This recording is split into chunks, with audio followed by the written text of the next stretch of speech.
ಕೃಷಿನಲ್ಲಿ ಏನಂದ್ರೆ ಖರ್ಚು ಕಮ್ಮಿ ಮಾಡಬೇಕು, ಒಳ್ಳೆ ಲಾಭ ಮಾಡಬೇಕು. ಸಮಗ್ರ ಕೃಷಿ ಮಾಡೋದ್ರಿಂದ ಕೀಟ ನಿರ್ವಹಣೆ ತುಂಬಾ ಚೆನ್ನಾಗಾಗುತ್ತೆ. ಎಲ್ರಿಗೂ ನಮಸ್ಕಾರ.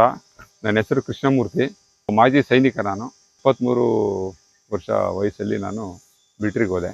ಆಯ್ಕೆಯಾಗಿ ಸುಮಾರು 20 ವರ್ಷಗಳ ಕಾಲ ಸುಮಾರು ಒಂದು 12 ರಾಜ್ಯಗಳಲ್ಲಿ ಕೆಲಸನ ಮಾಡಿದೆ, ಡ್ಯೂಟಿ ಮಾಡಿ 20 ವರ್ಷ ಆಗ್ತಿದ್ದಂಗೆ ನಾನು ಸ್ವಇಚ್ಛಾ ನಿವೃತ್ತಿಯನ್ನು ಬಂದೆ. 14-16 ವರ್ಷ ಸರ್ವೀಸು ಕಂಪ್ಲೀಟ್ ಆಯ್ತಿದ್ದಂಗೆ ನನಗೊಂದು ಆಲೋಚನೆ ಬಂತು, 20 ವರ್ಷಕ್ಕೆ ಹೋಗಿ ಮಾಡೋದಾದ್ರೂ ಏನು ಇದು ಪ್ರಶ್ನೆ ಇದ್ದಾಗ ಸೋದರರು ಗಂಗಾಧರರು ಇದ್ರ ಬಗ್ಗೆ ಸ್ವಲ್ಪ ನನಗೆ ಒಲವನ್ನು ಮೂಡಿಸಿದ್ರು. ಇದು ಹಸಿರುವನ್ನು ಫಾರಮ್ಮು, ಇದಕ್ಕೆ ಹೊಂದ್ಕೊಂಡಂಗೆ ಹಸಿರುವನ್ನು ನರ್ಸರಿನೂ ಕೂಡ ನಾನು ಕಟ್ಟಿಕೊಂಡೆ. ಸರ್, ನೀವು ಮಿಲಿಟರಿ ಇದ್ದಿದ್ರಿಂದ ನಿಮ್ಗೆ ಯಾವ್ದಾದ್ರು ಒಂದು ಒಳ್ಳೆ ಕಡೆ ಕೆಲಸ ಸಿಕ್ಕಿರೋದು, ಆದ್ರೂ ನೀವು ಯಾಕೆ ಈ ಕೃಷಿನೇ ಆಯ್ಕೆ ಮಾಡ್ಕೊಂಡ್ರ? ಸರ್, ನಾನು 20 ವರ್ಷಗಳ ಕಾಲ ಸತತವಾಗಿ ಸೇನೆಯಲ್ಲಿ ಕೆಲಸ ಮಾಡಿ ಮತ್ತೆ ಇನ್ನೆಲ್ಲೋ ಕೆಲಸಕ್ಕೆ ಹೋಗೋದು ಬೇಡ, ಸ್ವಂತವಾಗಿ ಏನಾದರೂ ಮಾಡೋಣ ಅನ್ನೋ ಒಂದು ಕಾನ್ಸೆಪ್ಟ್ ಇತ್ತು.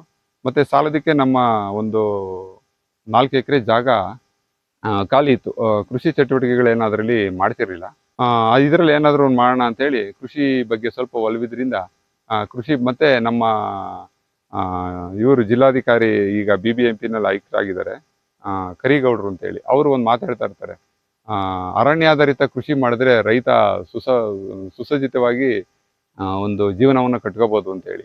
ಹಾಗೆ ನಮ್ಮ ದೊಡ್ಡಬಳ್ಳಾಪುರದ ನಟರಾಜ್ ಅವರು, ನಾಗತಳ್ಳಿ ನಟರಾಜ್ ಅವರು, ನಾಗಸಂದ್ರದ ನಟರಾಜ್ ಅವರು ಕೂಡ ಕೃಷಿ ಬಗ್ಗೆ ಕೆಲವು ಮಾತುಗಳನ್ನ ಹೇಳ್ತಾ ಇರ್ತಾರೆ. ಇವರೆಲ್ಲರ ಒಂದು ಮಾಹಿತಿ ಮೇರೆಗೆ ನಾನೇನು ಮಾಡಿದೆ, ಒಂದು ಸಮಗ್ರ ಕೃಷಿ ಮಾಡೋಣ ಅಂತೇಳಿ ಸಮಗ್ರ ಕೃಷಿಗೆ ಬಂದೆ. ಸಮಗ್ರ ಕೃಷಿ ನಿಜವಾಗ್ಲೂ ಅದನ್ನು ಕರೆಕ್ಟಾಗಿ ನಾವು ಪಾಲಿಸಿ ನಾವು ಅದನ್ನು ಕಟ್ಟುನಿಟ್ಟಾಗಿ ನೀಟಾಗಿ ಮಾಡಿದ್ರೆ ಒಳ್ಳೆ ಲಾಭದಾಯಕವಾಗಿ ಕೃಷಿನ ಮಾಡ್ಬೋದು. ಸರ್, ಸಮಗ್ರ ಕೃಷಿ ಸರ್, ಸಮಗ್ರ ಕೃಷಿ ಅಂದರೆ ನಾವು ಒಂದೇ ಬೆಳೆಗೆ ಹೋಗ್ದೇನೆ ಬಹು ಬೆಳೆಗಳನ್ನ ಬೆಳೆಯೋಂಥದ್ದು. ಒಂದೇ ಬೆಳೆ ಬೆಳೆದ್ರೆ ಏನಾಗುತ್ತೆ, ಅದು ಮಾರ್ಕೆಟಲ್ಲಿ ಒಂದೊಂದ್ಸಲಿ ರೇಟ್ ಇರುತ್ತೆ, ಒಂದೊಂದ್ಸಲಿ ಅದು ಪ್ರೊಡಕ್ಷನ್ ಜಾಸ್ತಿ ಬಂದ್ಬಿಡುತ್ತೆ. ಪ್ರೊಡಕ್ಷನ್ ಜಾಸ್ತಿ ಬಂದಾಗ ರೈತರಿಗೆ ರೇಟ್ಗಳು ಸಿಗೋದಿಲ್ಲ. ಸಮಗ್ರ ಕೃಷಿ ಮಾಡಿದ್ರೆ ಎಲ್ಲ ರೈತರನ್ನು ಕೂಡ ಸಮಗ್ರ ಕೃಷಿ ಮಾಡಿದ್ರೆ ಒಂದು ಮಾರುಕಟ್ಟೆಯಲ್ಲಿ ಒಂದು ಸ್ಥಿರತೆ ಇರುತ್ತೆ. ನಾವು ಬೆಳೆದಂಥ ಬೆಳೆಗೆ ಒಂದು ರೇಟ್, ಒಂದು ಬೆಲೆ ಅನ್ನೋದು ಒಂದು ಲಂಸಮ್ ಆಗಿರುತ್ತೆ, ಒಂದು ಸರಾಸರಿ ಇರುತ್ತೆ. ಅದ್ಬಿಟ್ಟು ನಾವು ಏಕ ಬೆಳೆಗೆ ಹೋದಾಗ ಏನಾಗುತ್ತೆ, ಎಲ್ಲರೂ ಏಕ ಬೆಳೆ ಬೆಳೆದಾಗ ಮಾರುಕಟ್ಟೆ ವ್ಯವಸ್ಥೆ ಸ್ವಲ್ಪ ಮೇಲೆ ಪರಿಣಾಮ ಬೀರುತ್ತೆ ಒಂದು. ಮತ್ತು ಅದರಿಂದ ನಮ್ಗೆ ಏನಾಗುತ್ತೆ ಅಂದರೆ ಭೂಮಿನೂ ಕೂಡ ನಾವು ಹಾಳು ಮಾಡ್ಕೊತೀವಿ. ಒಂದೇ ಥರ ಬೆಳೆ ಬೆಳೆಯೋದ್ರಿಂದ ಏನಾಗುತ್ತೆ, ಭೂಮಿನೂ ಕೂಡ ಒಂದೇ ಪೋಷಕಾಂಶ ತೊಗೊಂಡು ಬೆಳೆಯೋದ್ರಿಂದ ಗಿಡಕ್ಕೆ ಅದಕ್ಕೆ ನಾವು ಮೇಲಿಂದ ರಾಸಾಯನಿಕಗಳನ್ನ ಬಳಸ್ತೀವಿ. ಮತ್ತು ಇನ್ನೊಂದು ಏನಾಗುತ್ತೆ ಅಂದರೆ, ಸಮಗ್ರ ಕೃಷಿ ಮಾಡೋದ್ರಿಂದ ಕೀಟ ನಿರ್ವಹಣೆ ತುಂಬ ಚೆನ್ನಾಗಾಗುತ್ತೆ. ನಾವು ಒಂದೇ ಬೆಳೆ ಬೆಳೆದಾಗ ಏನಾಗುತ್ತೆ, ಅದಕ್ಕೆ ಕೀಟ ತುಂಬ ನಮಗೆ ತೊಂದರೆಯನ್ನು ಉಂಟು ಮಾಡ್ತದೆ. ಹಂಗಾಗಿ ನಾವು ಸಮಗ್ರ ಕೃಷಿ ಮಾಡಿದಾಗ ಏನಾಗುತ್ತೆ ಅಂದರೆ, ಒಂದು ಎಲೆನ ಒಂದು ಹುಳ ತಿಂದರೆ ಇನ್ನೊಂದು ಬೆಳೆಯೋದು ಎಲೆನ ಇನ್ನೊಂದು ಹುಳು ತಿನ್ನುತ್ತೆ. ಹಂಗಾಗಿ ಅದೇನಾಗುತ್ತೆ, ಮತ್ತೆ ಅದರಲ್ಲೇನೇ ಪೈಪೋಟಿ ಏರ್ಪಟ್ಟಾಗ ಏನಾಗುತ್ತೆ, ಆ ಕೀಟಗಳು ಜೈವಿಕವಾಗಿ ನಿಯಂತ್ರಣ ಆಗುತ್ತೆ. ಆಮೇಲೆ ಅದು ನಮ್ಮ ರೈತ ಮಿತ್ರ ಕೀಟಗಳು ಅದ್ರ ಜೊತೆ ಸೇರ್ಕೊಂಡು ಏನಾಗುತ್ತೆ, ಶತ್ರು ಕೀಟಗಳನ್ನ ಜೈವಿಕವಾಗಿ ನಿಯಂತ್ರಣ ಮಾಡುತ್ತೆ. ಹಂಗಾಗಿ ನಮಗೆ ಸಮಗ್ರ ಕೃಷಿ ಮಾಡಿದ್ರೆ ಸುಮಾರು ನಮಗೆ ಉಪಯೋಗಗಳು ಸಿಗುತ್ತೆ. ಮತ್ತು ಭೂಮಿನೂ ಕೂಡ ತುಂಬ ಚೆನ್ನಾಗಿರುತ್ತೆ. ಎಲ್ಲ ಥರದ ಎಲೆ, ಎಲ್ಲ ಥರದ ತ್ಯಾಜ್ಯ, ಕೃಷಿ ತ್ಯಾಜ್ಯಗಳು ಭೂಮಿಗೆ, ಮಣ್ಣಿಗೆ ಮತ್ತೆ ಅದು ಮರಳೋದ್ರಿಂದ ಏನಾಗುತ್ತೆ ಅಂದರೆ ಭೂಮಿ ಫಲವತ್ತತೆಯೂ ಹೆಚ್ಚಾಗಿರುತ್ತೆ. ಮತ್ತು ಮಾರ್ಕೆಟನ್ನು ಕೂಡ ನಾವು ಸಮ ಪ್ರಮಾಣದಲ್ಲಿ ಎಲ್ಲ ಕ್ರಾಪ್ಗಳು ಹೋಗೋದ್ರಿಂದ ಒಂದು ಸರಾಸರಿ ಮೌಲ್ಯ ಇರುತ್ತೆ ಮಾರ್ಕೆಟಲ್ಲಿ.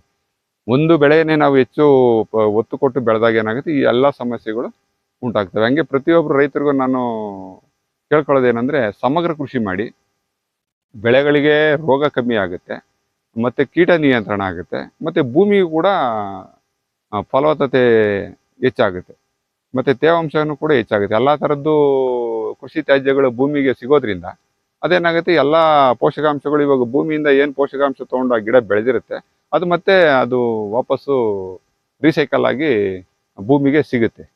ನಾವು ಒಂದೇ ಥರ ಬೆಳೆ ಬೆಳೆದಾಗ ಇದೆಲ್ಲ ಸಾಧ್ಯವಾಗೋದಿಲ್ಲ. ಮತ್ತು ಏನಂದರೆ, ಮೇಯ್ನು ರೋಗ ಮತ್ತು ಕೀಟ ಇವೆರಡನ್ನೂ ಏಕ ಬೆಳೆಯಲ್ಲಿ ತುಂಬ ಜಾಸ್ತಿ ನಮಗೆ ತೊಂದರೆನ ಉಂಟು ಮಾಡ್ತದೆ. ಹಂಗಾಗಿ ನಾವು ಸಮಗ್ರ ಕೃಷಿಗೆ ಹೋದರೆ ನಮಗೆ ಉಪಯೋಗ ಜಾಸ್ತಿ. ಮತ್ತು ಎಲ್ಲ ಥರದ ಬೆಳೆನೂ ಬೆಳೆಯೋದ್ರಿಂದ ನಮ್ಗೊಂದ್ರಲ್ಲಿ ರೇಟ್ ಸಿಗಲಿಲ್ಲ ಅಂದರೆ ಇನ್ನೊಂದ್ರಲ್ಲಿ ಯಾವುದಾದ್ರೂ ನಮ್ಗೊಂದು ಒಳ್ಳೆ ಬೆಲೆ ಸಿಕ್ಕಿದ್ರೆ ಏನಾಗುತ್ತೆ, ಅದು ಒಂದು ಈಕ್ವಾಲಿಟಿ ಅನ್ನೋದೊಂದು ಬರುತ್ತೆ. ವರ್ಷ ಪೂರ್ತಿ ದುಡ್ಡು ಸಿಗ್ತಾ ಇರುತ್ತಲ್ಲ? ವರ್ಷ ಪೂರ ದುಡ್ಡು ಸಿಗ್ತಾ ಇರುತ್ತೆ, ಹೌದು. ಮತ್ತೆ ಕೃಷಿ ಅಂದ್ರೆ ಬರೇ ನಾವು ತರಕಾರಿ ಬೆಳೆಯೋದೋ ಇಲ್ಲ ಇನ್ನೇನೋ ಒಂದೇ ಬೆಳೆಯೋದೋ ಅಲ್ಲ. ಸಮಗ್ರ ಕೃಷಿ ಅಂದ್ರೆ ಏನಂದ್ರೆ ತರಕಾರಿ ಮತ್ತೆ ಹಣ್ಣುಗಳು, ಮತ್ತೆ ಅದ್ರ ಜೊತೆಗೆ ಪಶು ಸಂಗೋಪನೆ ಅದು ಕೂಡ ಇರಬೇಕು. ಕುರಿ ಇರಬೇಕು, ಮೇಕೆ ಇರಬೇಕು, ಕೋಳಿ ಇರಬೇಕು, ನಾಟಿ ಹಸುಗಳು ಇರಬೇಕು ಮೇಯ್ನು. ಇವೆಲ್ಲ ಇದ್ದಾಗ ಇದನ್ನ ಸಮಗ್ರ ಕೃಷಿ ಅನ್ನೋದು. ಬರೀ ಯಾವ್ದೋ ಒಂದು ನಾವು ದಿಕ್ಕಿನಲ್ಲಿ ಹೋಗಿ ಇವತ್ತು ದಿವಸದಲ್ಲಿ ಕೃಷಿನಲ್ಲಿ ತುಂಬಾ ತೊಂದರೆಯನ್ನ ಅನುಭವಿಸ್ತಾ ಇದ್ದೀವಿ.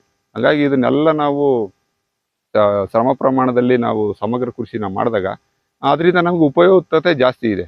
ಮತ್ತೆ ನಾವು ನಾಟಿ ಕೋಳಿ ಆಗಲಿ, ನಾಟಿ ಹಸು ಆಗಲಿ, ಹಾಗೂ ಮತ್ತೆ ಕುರಿ, ಮೇಕೆ ಇವೆಲ್ಲ ಇದ್ದಾಗ ಏನಾಗುತ್ತೆ ಅಂದಾಗ ಕಳೆ ನಿಯಂತ್ರಣ ಆಗುತ್ತೆ. ಒಂದು ನಮ್ಮಲ್ಲಿ ತೋಟದಲ್ಲಿ ಆಗಲಿ, ನಮ್ಮ ಕೃಷಿ ಕ್ಷೇತ್ರದಲ್ಲಿ ಬರೋಂಥ ಹುಲ್ಲಾಗಲಿ ಅದೇನಾಗುತ್ತೆ ತಿನ್ನುತ್ತೆ. ತಿಂದ್ಬಿಟ್ಟು ಅದರಿಂದ ನಮಗೆ ಗೊಬ್ಬರ ಸಿಗುತ್ತೆ, ಮತ್ತೆ ನಿಯಂತ್ರಣ ಆಗುತ್ತೆ. ಹೀಗಾಗಿ ನಾವು ಸಮಗ್ರ ಕೃಷಿ ಮಾಡಿದ್ರೆ ರೈತ ಉತ್ತಮ ಒಳ್ಳೆ ಫಲಿತಾಂಶನ ತಗೋಬಹುದು. ಒಂದ್ ಬೆಳೆ ಮಾಡಿದ್ರೆ ತೊಂದರೆ ಜಾಸ್ತಿ ಸರ್. ಒಂದ್ ಬೆಳೆ ಮಾಡಿದ್ರೆ ತೊಂದರೆ ಜಾಸ್ತಿ ಮತ್ತೆ ಖರ್ಚು ಜಾಸ್ತಿ ಬರುತ್ತೆ. ಕೃಷಿನಲ್ಲಿ ಏನಂದ್ರೆ ಖರ್ಚು ಕಮ್ಮಿ ಮಾಡಬೇಕು, ಒಳ್ಳೆ ಲಾಭ ಮಾಡಬೇಕು, ಒಳ್ಳೆ ಲಾಭದಾಯಕವಾಗಿ ಮಾಡಬೇಕು. ಅದನ್ನ ಕೃಷಿ ಅಂತಾರೆ. ನಾವು ಖರ್ಚನ್ನ ಜಾಸ್ತಿ ಮಾಡಿಕೊಂಡು ಲಾಭನ ಕಮ್ಮಿ ಮಾಡ್ಕೊಂಡಾಗ ನಾವು ಬರೋ ಲಾಭದಲ್ಲಿ ನಮಗೆ ಒಂದು 60 ಭಾಗ 50 ಭಾಗ ನಮಗೆ ಖರ್ಚೇ ಆದಾಗ ನಮಗೆ ಅದು ಲಾಸ್ ಏನೇ ಅದು. ಮತ್ತೆ ಒಂದು ಥರ ನಮ್ಮ ಏನು ಅದಕ್ಕೆ ನಾವು ತುಂಬ ಕಷ್ಟಪಟ್ಟು ಕೆಲಸ ಮಾಡಿರ್ತೀವಿ, ಅದಕ್ಕೆ ನಮಗೆ ಕೂಲಿನೂ ಕೂಡ ಸಿಗದಂಗೆ ಪರಿಸ್ಥಿತಿ ಬಂದು ಹೋಗುತ್ತೆ. ಹಂಗಾಗಿ ಸಮಗ್ರ ಕೃಷಿ ಮಾಡಿದಾಗ ಏನಾಗುತ್ತೆ, ಇದೆಲ್ಲನೂ ಸರಿದೂಗಿಸುತ್ತೆ. ಅಂದ್ರೆ ನಮ್ಮ ರೈತರು ಲಾಸ್ ಆಗೋದ್ರಿಂದ ತಪ್ಪಿಸ್ಕೋಬಹುದು. ನಮ್ಮ ರೈತರು ಲಾಸ್ ಆಗೋದ್ರಿಂದ ಖಂಡಿತ ತಪ್ಪಿಸ್ಕೋಬಹುದು ಒಂದು. ಮತ್ತೆ ಇನ್ನ ಮುಂದಿನ ಭವಿಷ್ಯಕ್ಕೆ ಒಳ್ಳೆಯ ಭೂಮಿ ಮತ್ತೆ ಒಳ್ಳೆಯ ಒಂದು ಪರಿಸರವನ್ನ ಬಿಟ್ಟು ಹೋಗ್ಬೋದು.